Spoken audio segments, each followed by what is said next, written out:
social da bem como uma cabeça inteiramente nua de sonhos e cansaços, a voz dos sinos. O livro derradeiro. Olá, caros ouvintes do podcast de Camões, a Clarice. Quem vos fala é a Jéssica. Estou de volta após algumas semanas para apresentar a vocês dois autores maravilhosos da nossa literatura, ok?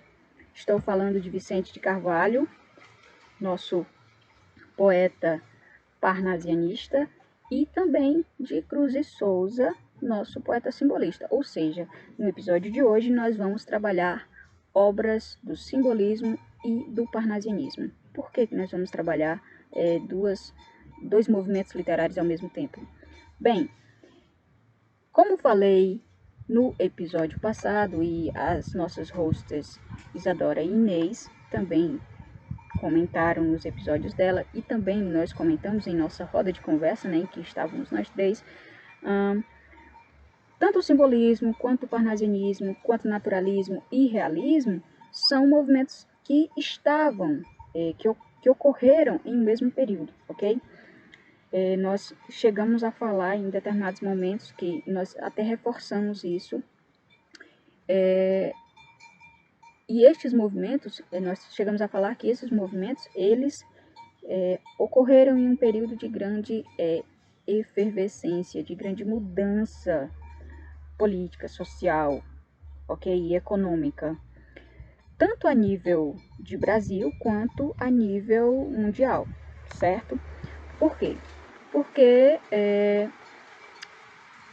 estes movimentos, o simbolismo, o parnasianismo e o naturalismo e o realismo, aconteceram no século XIX, ok?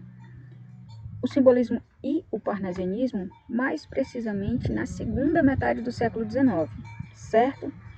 E nós tínhamos aí uma gama de mudanças acontecendo, e estas mudanças, é claro e óbvio, serão percebidas ao longo das narrativas em prosa e também das composições líricas que foram produzidas nesse período, certo? Então, nós teremos aí crítica social, nós teremos denúncias, enfim. Diversas temáticas são trabalhadas dentro dessas obras, mas nós vamos hoje focar precisamente em poesia, ok?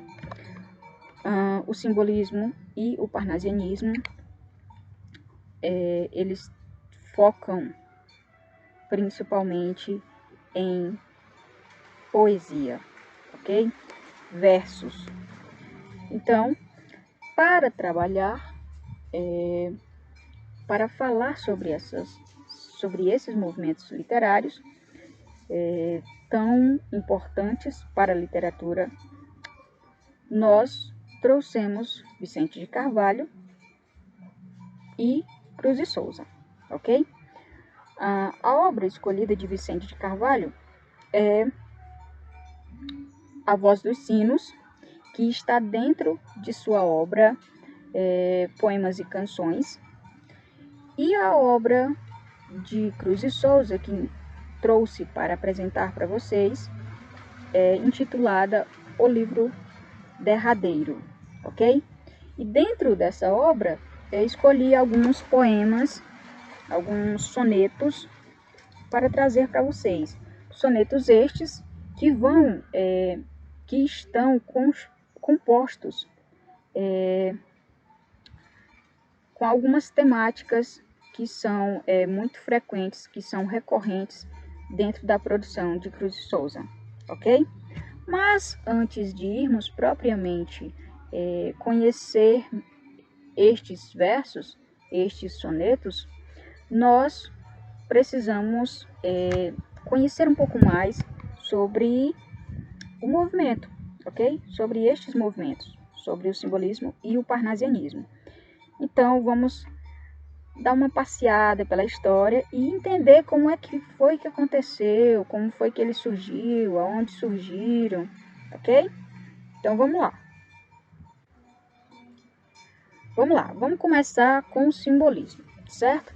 O simbolismo, como falei, vai nascer sobre uma atmosfera, assim, bastante, como é que eu posso dizer? Sobre uma atmosfera bem agitada, ok? Por conta das diversas mudanças que estavam acontecendo em diversas áreas, certo? E essas mudanças, como falei antes, vai refletir na produção dos autores, ok? Não somente na literatura, mas também em todas as artes, certo? Ele vai surgir lá na França, segunda metade do século XIX, ok? Vai surgir lá. E só anos mais tarde é que vai chegar ao Brasil, ok? E aqui no Brasil nós temos um nome que se sobressai sobre os demais quando falamos em simbolismo, certo? Uma coisa que vale a pena a gente ressaltar, alguns críticos literários, alguns estudiosos, eles não consideram a existência de determinados movimentos. Eu já falei isso, nós já comentamos sobre isso em episódios passados. Com o simbolismo, não é diferente. Com o simbolismo e o parnasianismo, não é diferente, ok? O nosso caríssimo Maçom Moisés, por exemplo, em sua obra A Literatura Brasileira através dos Textos, ele só vai trazer o simbolismo, ok? Ele não vai abordar, ele não vai considerar o parnasianismo, certo? Mas, polêmicas à parte, sobre a existência ou não de determinados movimentos, vamos ao que interessa, certo? Ele chega aqui, o movimento simbolista chega ao Brasil por volta, aliás, no ano de 1893, com a publicação das obras Missal e Broquéis, do nosso ilustríssimo Cruz e Souza, certo? E ele tem, é claro e óbvio, como característica, ele surge com o objetivo de confrontar, de ir contra a escola anterior. Nós estamos falando aqui de romantismo, ok? Então, ele vai surgir com o objetivo de contrapor os ideais românticos, tá bom? Ele tem como características mais presentes dentro das suas obras. Os poetas simbolistas, eles vão trabalhar muito aspectos como o subjetivismo, o individualismo, a imaginação, ok? Outro elemento que é muito recorrente dentro das produções simbolistas é a espiritualidade, o transcendentalismo também é algo muito recorrente dentro dos sonetos, dos versos, certo? A questão do subconsciente, do inconsciente, nós temos bastante figuras de linguagem, sinestesia, nós temos muitas aliterações e assonâncias, e, é claro, não podemos esquecer também dessa musicalidade. Há uma musicalidade muito forte, e um misticismo muito forte dentro das produções, principalmente em se tratando de Cruz e Souza, tá bom? Nós vamos perceber isso um pouco mais à frente, quando tivermos lendo alguns trechos, conhecendo alguns trechos de alguns sonetos que estão dentro da obra O Livro Derradeiro, tá bom? Como falei, Cruz e Souza que é um dos autores que nós vamos trabalhar aqui, ele é o precursor, foi ele que iniciou o movimento simbolista no Brasil, tá bom? Ele era um poeta negro, filho de escravos, ok? E ele foi criado por uma família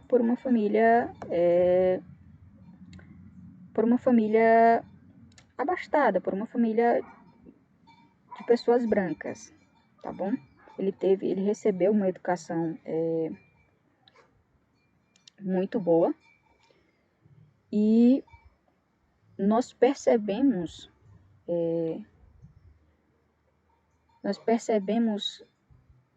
diversos elementos importantes dentro da produção dele, mas em especial nós percebemos a crítica com relação ao preconceito racial dentro da obra dele é extremamente contundente, ele é muito incisivo nessas questões, e há determinados momentos em que ele chega a rir, a ironizar mesmo, ele trabalha com sarcasmo também para tratar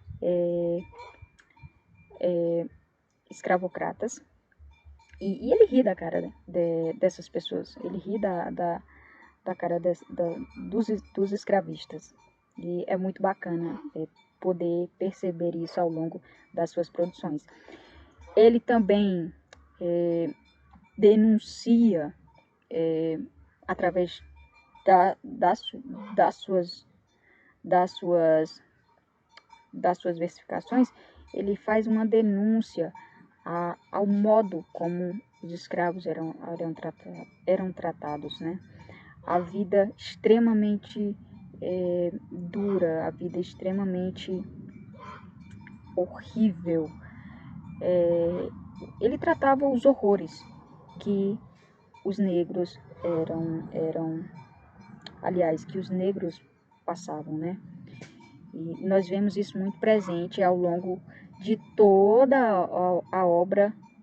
É perceptível, é muito perceptível a preocupação que ele tinha em fazer essas denúncias, em lutar contra os escravistas, em lutar a favor da abolição da escravatura. Isso é fantástico, gente. Eu fico fascinada quando eu leio algum poema dele e eu encontro essas denúncias, essa crítica social que ele fazia, e a maneira com que ele lutava tão bravamente em favor dos escravos, ok? Bem, falamos um pouquinho sobre o simbolismo, falamos um pouquinho sobre o nosso poeta mais influente, né? O nosso precursor do simbolismo no Brasil, e agora nós vamos falar sobre o segundo movimento do episódio de hoje, que é o parnasianismo, ok? Ele também vai surgir lá na França, na segunda metade do século XIX, lá no finalzinho do século XIX, ok? E ele vem se opor ao realismo e ao naturalismo, ok? Ele vai se opor a esses outros dois movimentos que também ocorreram no mesmo contexto. Como falei, era um período de mudanças muito, muito importantes, mudanças bastante contundentes, e que propiciou todo o contexto histórico, político e social daquele período do século XIX, principalmente da segunda metade do século XIX, vai influenciar muito e vai fazer com que muitas mudanças aconteçam, e vai propiciar com que diversos movimentos surjam, certo? Dentre eles o parnasianismo, tá bom? Que vai surgir em oposição ao realismo naturalismo, tá bom? E naturalismo, certo?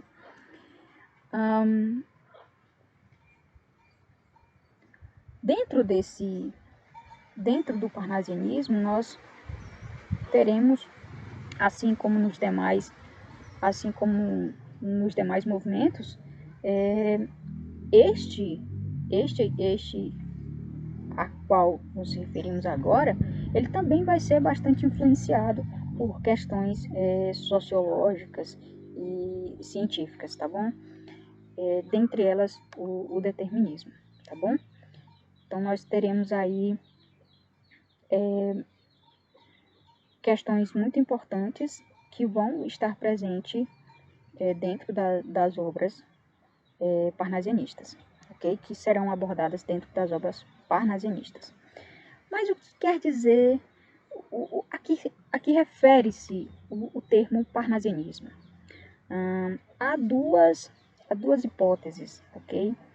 A primeira é de que o nome parnasianismo viria do nome Parnaso, que é um monte lá na Grécia, que esse monte teria sido consagrado a Apolo e as musas, e que os autores parnasianistas fizeram uso do nome parnasianismo para se referir a esse monte. E eles buscavam inspiração, eles eram inspirados pela aura desse lugar, né, pela toda a atmosfera desse lugar, que é o Monte Parnaso, para compor seus versos, ok?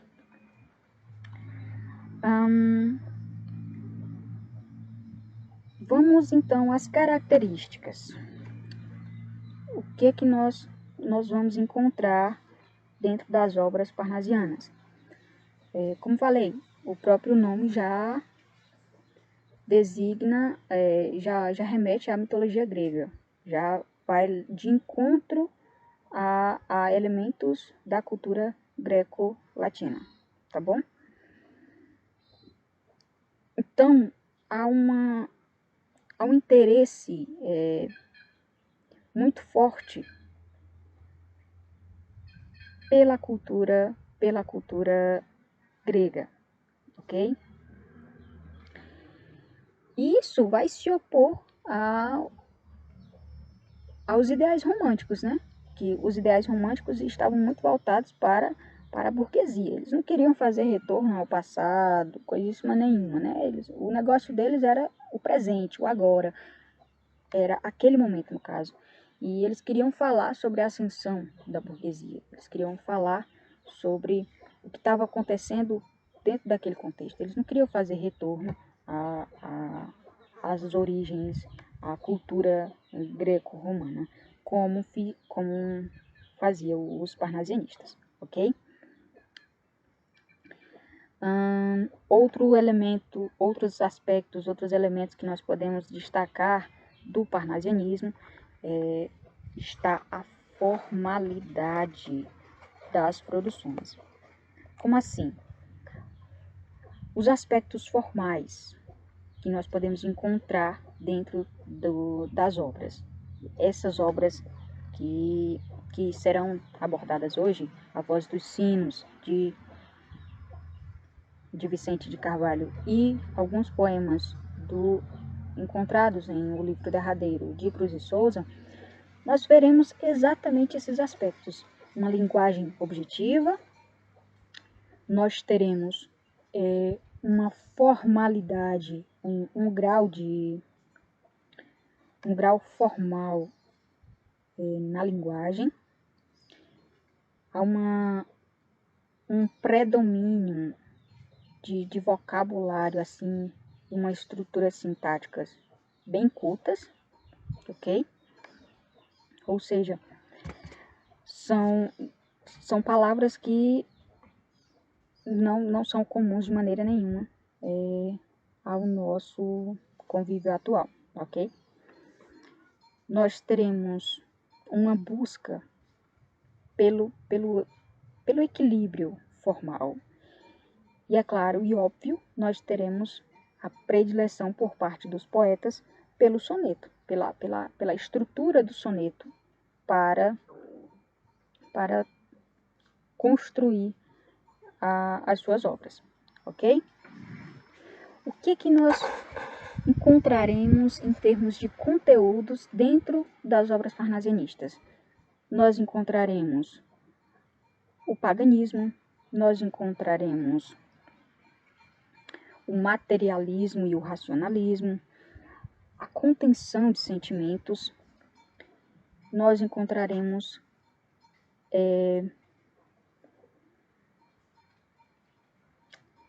a busca da arte pela arte. O parnasianismo é a busca da arte pela arte, ok? Pensemos no parnasianismo como a busca da arte pela arte, tá bom? Bem, falamos um pouquinho sobre como surgiu, sobre o que estava acontecendo naquele período em que ele surgiu. Agora nós vamos focar nos autores e nas obras, especificamente, tá bom?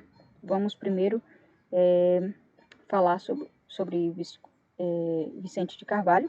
Vamos falar um pouquinho sobre Vicente de Carvalho e, em seguida, já passamos para A Voz dos Sinos, tá bom? E aí só então nós iremos para Cruz de Souza, que é o nosso poeta simbolista, considerado o maior em termos de produção simbolistas, tá bom?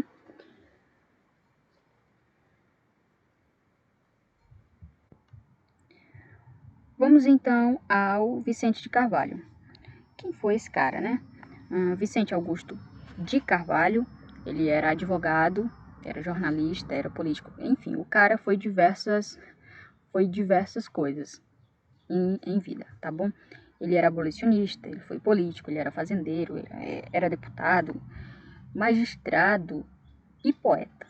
Ah, e contista, é claro, tá bom? Ou seja, ele era o cara. Se garantia, tá bom?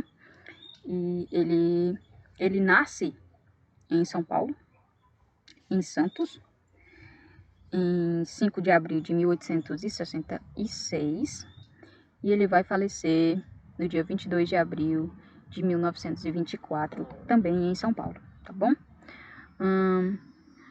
Como falei, o poema, o soneto que escolhi para trazer para vocês hoje, para apresentar para vocês hoje, é intitulado A Voz dos Sinos, e ele está na obra Poemas e Canções de Vicente de Carvalho, tá bom? Agora eu vou ler um pouquinho, alguns trechos desse soneto, para vocês conhecerem um pouco melhor sobre a temática, tá bom? Diz assim: tarde triste e silenciosa, de vida de beira-mar, uma tarde cor-de-rosa, que vai morrendo em luar. De súbito, rumoreja violentamente o ar, na torrezinha da igreja, rompe o sino a badalar.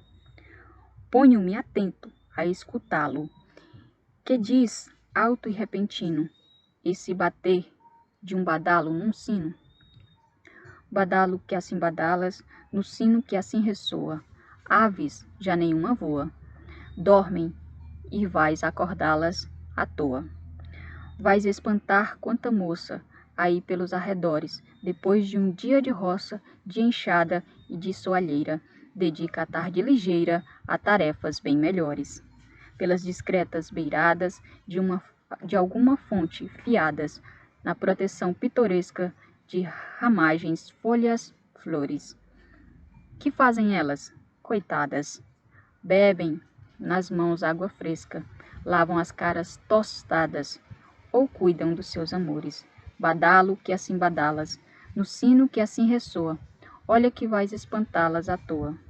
Badalas, e eu que te falo, não sei e nem imagino, que pretendes tu, badalo, a bater no sino. Talvez convoques a ceia, pescadores que lhe dando, nem viram em que entardeceu, algum se estendeu na areia, a descansar senão quando, de cansaço, adormeceu. A escolha desse poema foi feita da seguinte maneira.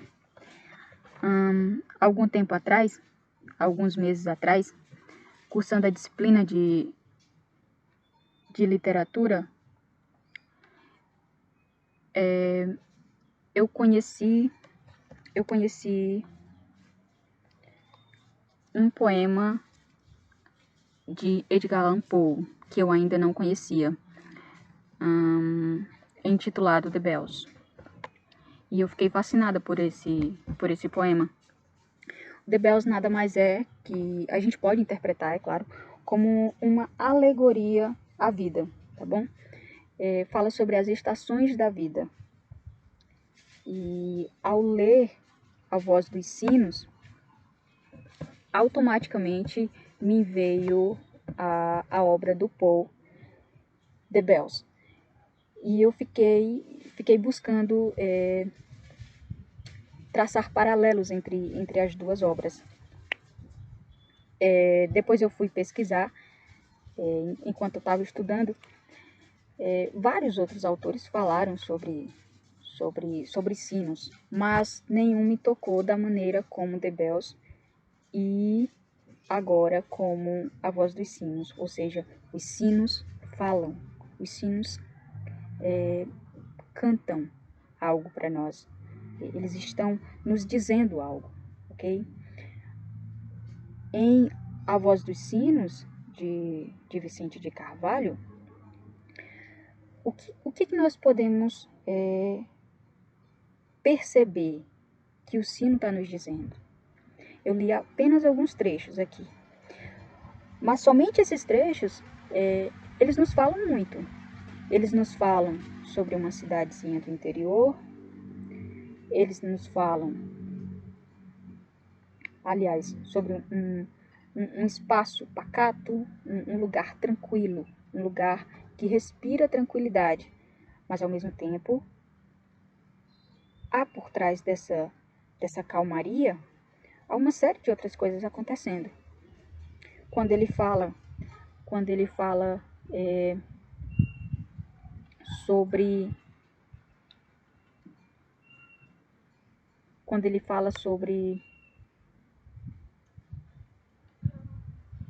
as moças, que lavam suas caras tostadas. O que vem à nossa mente?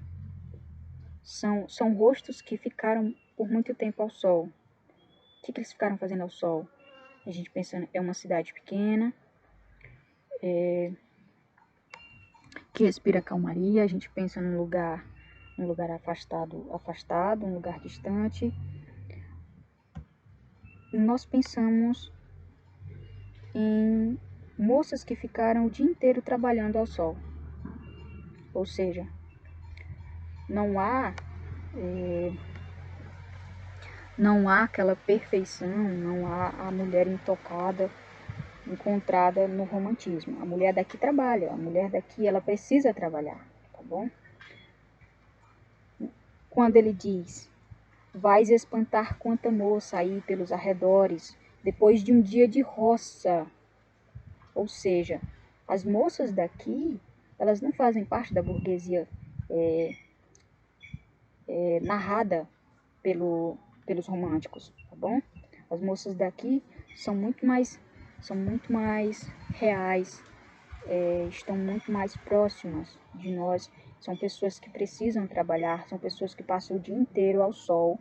Tanto é que ele fala das suas caras tostadas, das suas caras queimadas pelo sol, ok? Então, o que ele faz? Ele está fazendo uma denúncia.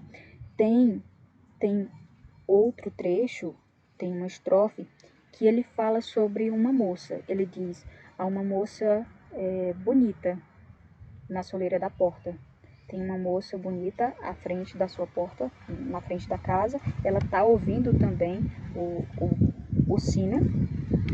E o sino é o sino da igreja. A gente sabe que o sino da igreja, ele toca para avisar algumas coisas, para nos dizer algo. Ou alguém morreu, né? A primeira coisa que me vem à mente, sempre que eu ouço o sino tocar, o sino da igreja daqui tocar, é alguém morreu ou então tem missa. São essas duas ocasiões principais em que o sino toca. E ele fala de uma moça que está à frente da sua porta e ela tem um filho pequenininho, e ela ensina a criança a rezar. Então, o sino está chamando para a novena, ok? O sino está chamando para a novena.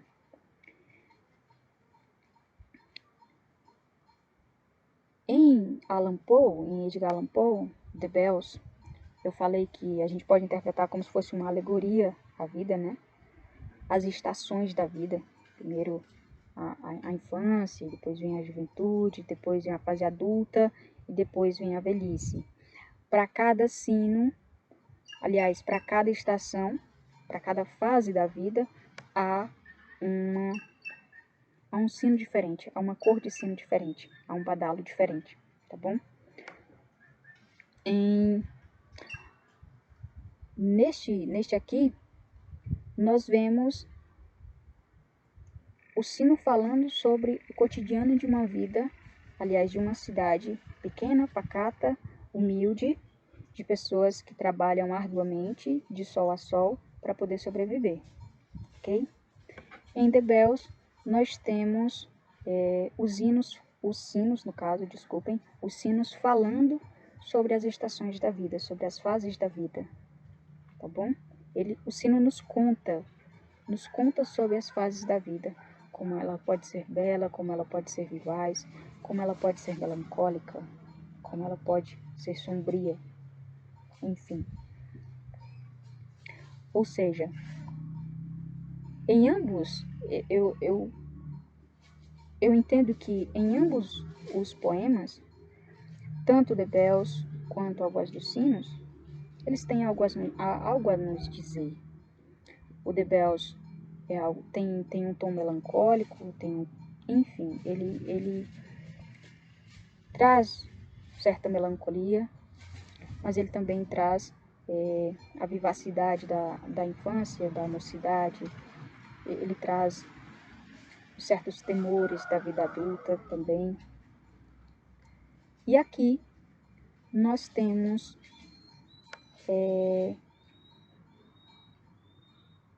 elementos de uma vida simples, de uma vida pacata, de uma vida sofrida também, de uma vida sofrida. Mas há um trecho que ele fala sobre esperança. Há um trecho que se fala sobre esperança também, em A Voz dos Sinos. Então, em ambos os poemas, os sinos nos dizem algo. Então, essa é apenas uma das interpretações que nós podemos fazer, alguma das intertextualidades que nós podemos fazer com relação à produção, com relação ao soneto de Vicente de Carvalho. Enfim,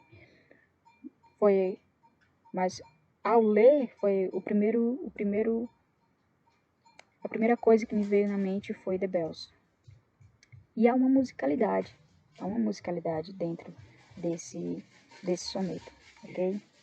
Há a denúncia, mas há também a musicalidade. E é maravilhosa e é muito bela o modo como o autor trabalha essa denúncia dentro do soneto e trazendo ainda essa musicalidade dentro dos versos. É fantástico.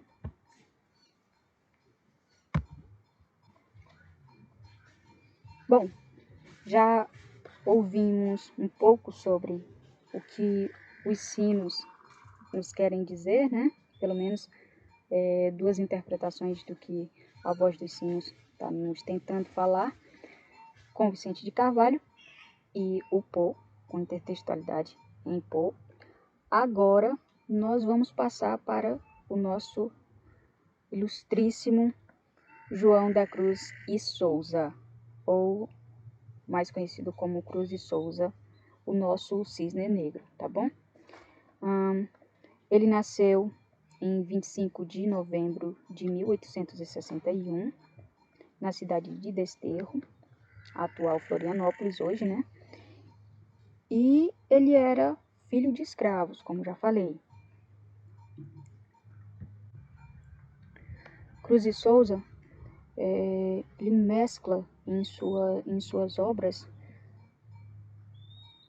as denúncias, as críticas, a dor, a morte, as angústias. Nossa, são elementos, são aspectos que nós vemos com muita precisão, trabalhados de maneira extremamente brilhantes. infelizmente ele não teve toda a sua grandiosidade, toda a sua genialidade reconhecida em vida. Mas alguns críticos reconheceram o seu valor, tá bom? E alguns fizeram críticas muito, eu acredito que críticas muito assertivas e também positivas com relação à produção de Cruz e Souza. Dentre os críticos que se renderam à genialidade de Cruz e Souza está José Veríssimo. Ele era um crítico de literatura brasileira, um dos mais influentes.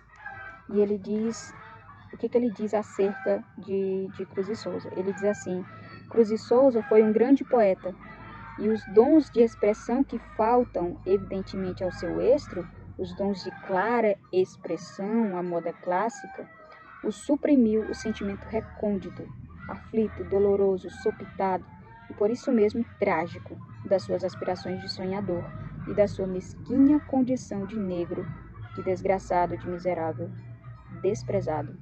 É desse conflito pungente para uma alma sensibilíssima como a sua, que, humilde de condição, se assoberba e altiva para defender-se dos desprezos do mundo e das próprias humilhações, que nasce a espécie de alucinação da sua poesia, e que faz desta uma flor singular, de rara distinção e colorido, de perfume extravagante, mas delicioso, no jardim de nossa poesia. Olha só, José Veríssimo está rendendo-se à genialidade do nosso cisne negro, tá bom?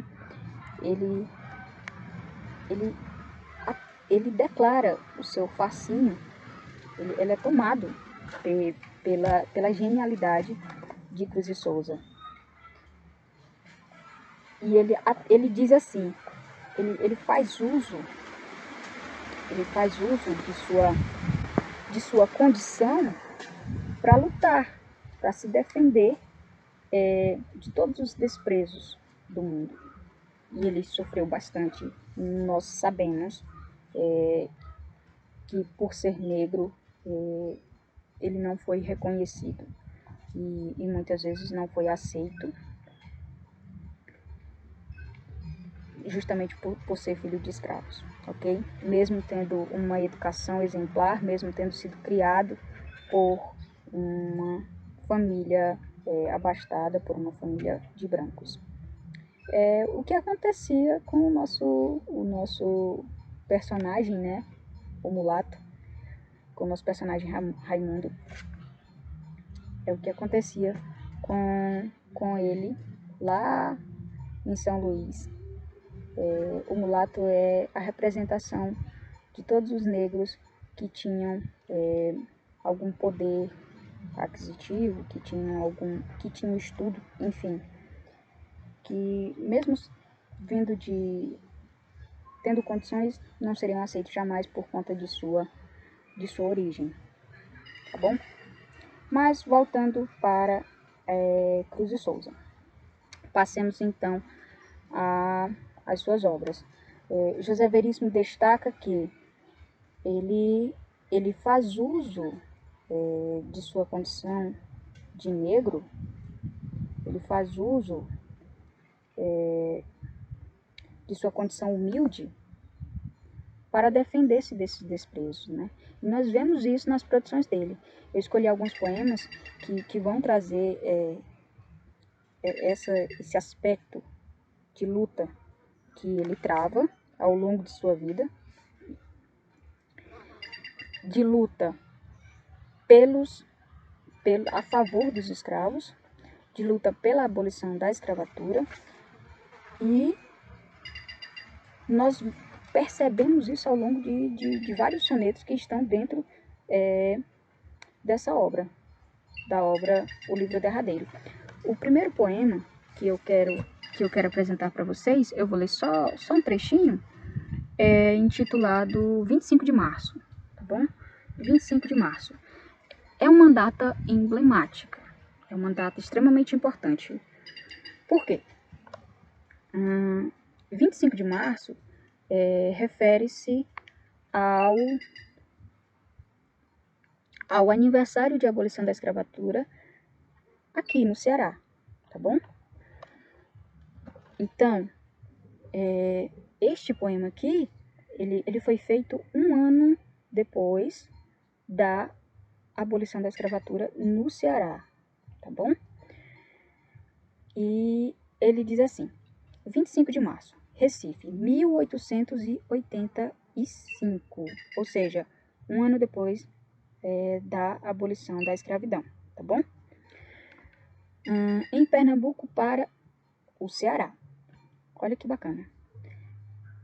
Diz assim: bem como uma cabeça inteiramente nua, de sonhos e pensar, de arroubos e de luzes, o sol de surpreso esconde-se, recua, na órbita traçada de fogo dos obuses. Da enérgica batalha estoica do direito, desaba a escravatura, a lei cujos fossos se ergue a consciência e a onda em mil destroços resvala e tomba e cai o branco preconceito. E o novo continente, a um largo e grande esforço de gerações de heróis presentes pelo dorso, a rubra luz da glória, enquanto voa e zumbi. O inseto do terror, a treva que amortalha, as lágrimas do rei e os bravos da canalha, o velho escravagismo estéril que sucumbe. Olha que maravilha, fantástico. Como falei, este poema é dedicado ao aniversário da abolição da escravatura da escravidão no Ceará, ok? E nós temos, ele faz ainda menção à conferência abolicionista que aconteceu em 25 de março de 1885, tá bom? E nessa conferência nós tínhamos, eles tiveram um orador que ofereceu, que dedicou o seu discurso a Joaquim Nabuco, em homenagem ao primeiro aniversário da abolição, ok?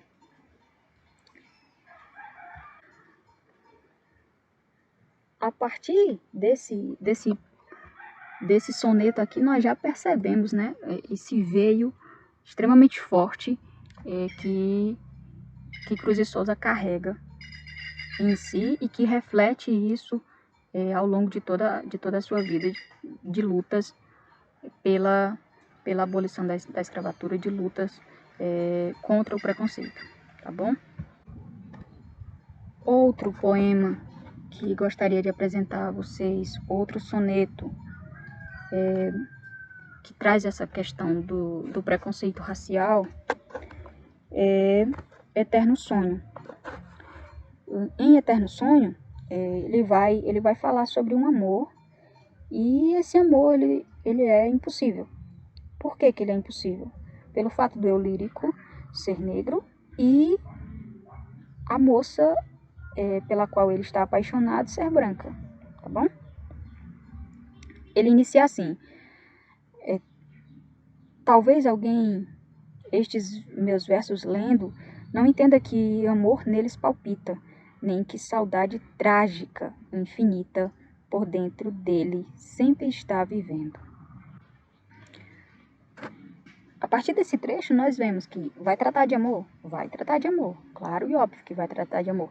Porém, há também, e eu creio que seja o aspecto mais forte dentro desse soneto, é a questão do sofrimento causado pelo preconceito. Porque no final ele diz assim: ah, bem conheço o teu afeto triste, e se em minha alma o mesmo não existe, é que tens essa cor, e aqui eu sou branca. Ou seja, aqui não é mais o eu lírico falando, é a amada dele que fala, ao tomar conhecimento do sentimento do poeta, aliás, do eu lírico por ela. Ela lê com alguma piedade, porém, ela diz que não existe o mesmo, ela não sente o mesmo por ele. Por quê?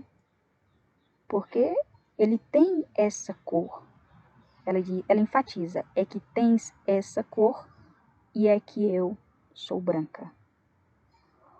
Ou seja, nós vemos aqui a impossibilidade do amor ser concreto, de se concretizar entre brancos e negros dentro desse período, ok? A temática com relação ao preconceito racial, ela vai permear diversos sonetos dele, vai permear as obras todas dele. E aqui ele traz várias vezes, ele recorre várias vezes, nós vemos termos que referem-se à pureza, que referem-se à luz, que referem-se à castidade, à santidade. E ele usa outros termos, outras palavras para designar também toda essa pureza, tá bom? Toda essa bondade, enfim, tudo que é bom. Ao longo da obra, nós vemos essas palavras que remetem a algo bom, que remetem a algo puro. Alvura, brancura, luz, enfim, esses e outros diversos termos nós vamos ver. E nós podemos entender a presença destas palavras, desses termos recorrentes, como uma crítica, é claro, como uma crítica, porque naquele período, e eu acredito que não seja assim tão diferente ainda hoje, né? Toda vez que se pensa em algo puro, em algo casto, em algo honesto, em algo, enfim, a gente sempre vai remeter ao azul, ao branco, que essas duas cores remetem. Não é muito diferente hoje. A gente sempre associa o bem e o mal a cores. O bem a gente associa a luz, o mal às trevas, à escuridão. E a gente vê muito isso presente dentro dessas obras também. Ainda falando sobre a questão do preconceito racial, ele traz vários poemas dentro dessa obra aqui. E tem um que eu achei muito, muito, muito bom, intitulado Titãs Negros. E aí ele vai fazer uma denúncia também ao modo como os escravos eram tratados. A gente sabe que Titã eram gigantes, né? Que lutaram contra os deuses. Os titãs aqui, os titãs negros daqui, são mortais. Os titãs que ele trata têm feridas horrendas, tem marcas que vão levar para o resto da vida. Outro poema que nós também podemos lembrar é As Devotas. As Devotas vai traçar não, vai trazer para nós uma imagem muito comum.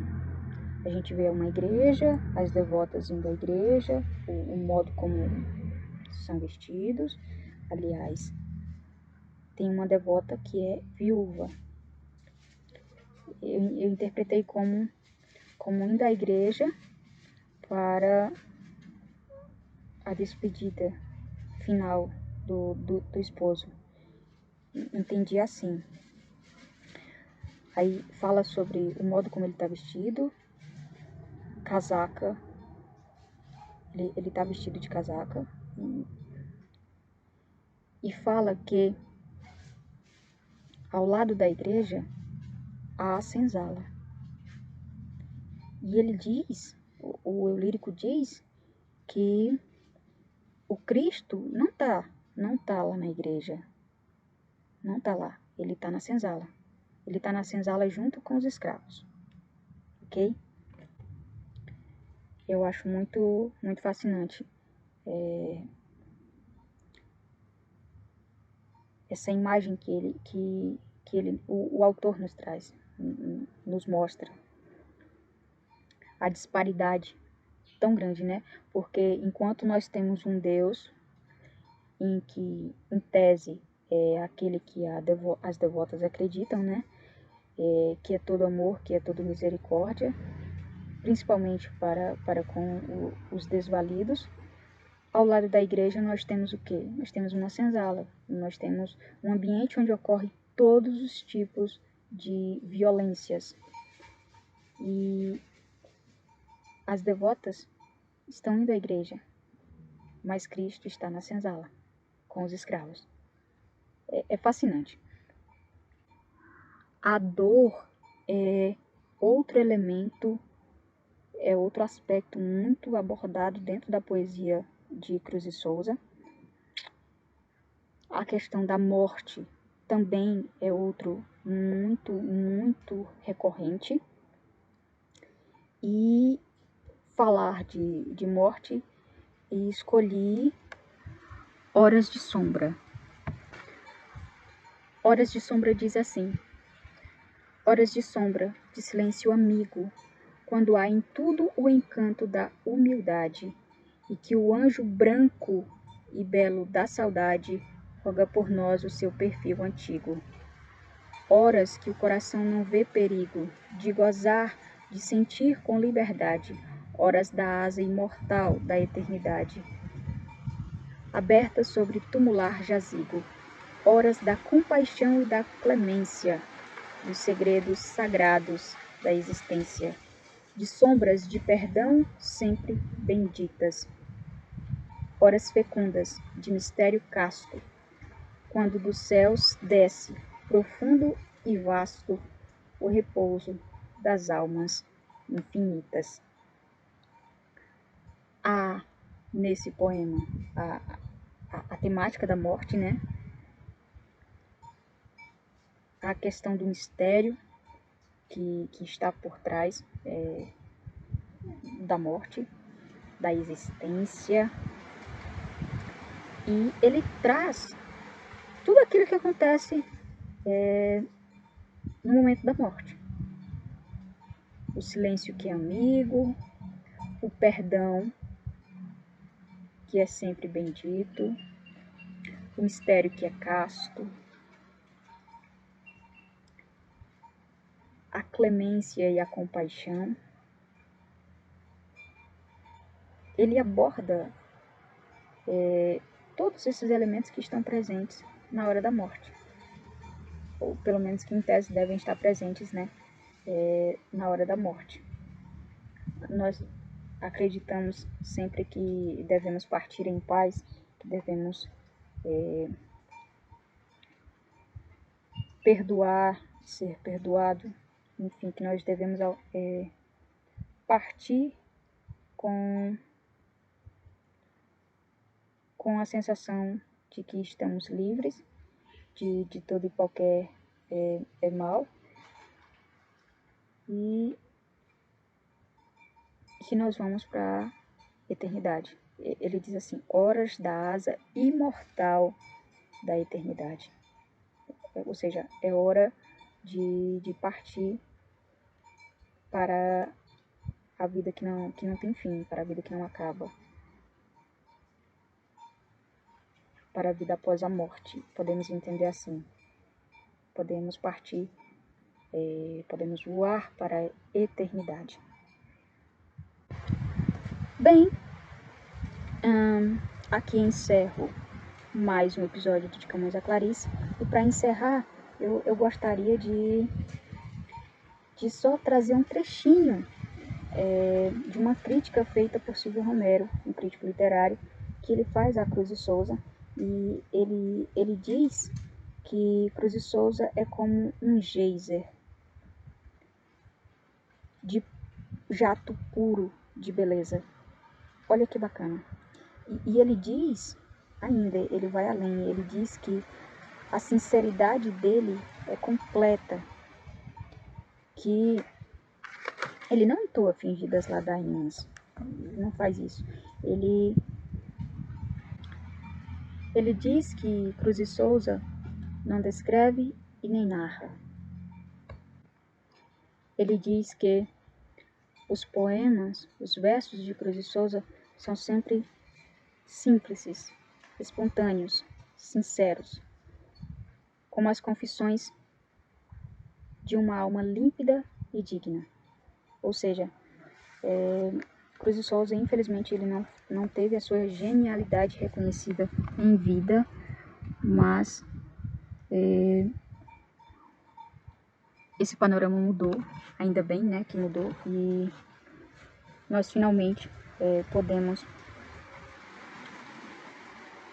encontrar boas críticas com relação às suas obras, com relação a este poeta simplesmente fantástico do movimento simbolista, ok?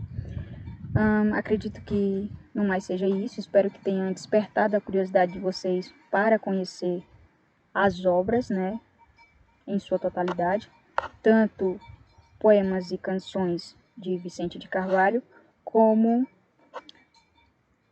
o livro derradeiro de Cruz de Souza, e também poesias completas, missais e broquéis, que são todas de autoria de Cruz de Souza. Espero que vocês